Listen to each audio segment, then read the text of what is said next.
Andy Dominigoni's family has been on this land for close to 150 years. He says there are good years and bad years, and this year it's not looking good. I have some fields that we planted almost a month ago are still not out of the ground. Seed isn't even any moisture. He says normally it takes 5 to 7 days before the wheat sprouts, but not this year. And as you can see behind me, this field was planted 2 weeks ago, and it is just bone dry. The seed is not in any moisture. It can't sprout. We got to wait for the rain. Dominigoni is not the only one waiting for rain.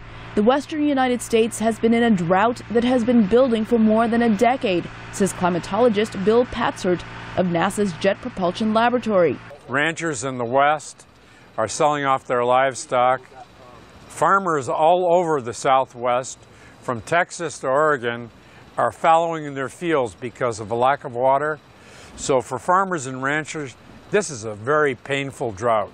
It may be painful for those who depend on rain, but Patzert says drought is actually the norm in the history of the American West, with some dry periods that lasted up to 50 years. In Southern California, it is turning into one of the worst droughts in recorded history. Historically, that's 135 years of record keeping. This has been the driest. Since July 1st, we've had less than an inch of rain. In January, which is historically our wettest month, we've had 0 rainfall.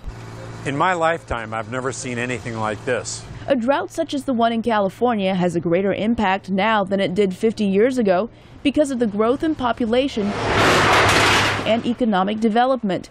And California is the biggest food producer in the U.S. in terms of dollars of produce sold, says Milt McGiffin, a field crop expert at the University of California, Riverside.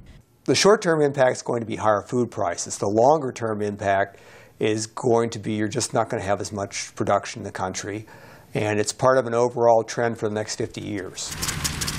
Here in California, we're the breadbasket of the United States, but also we export tremendous volumes of fruits, vegetables, and even cattle overseas.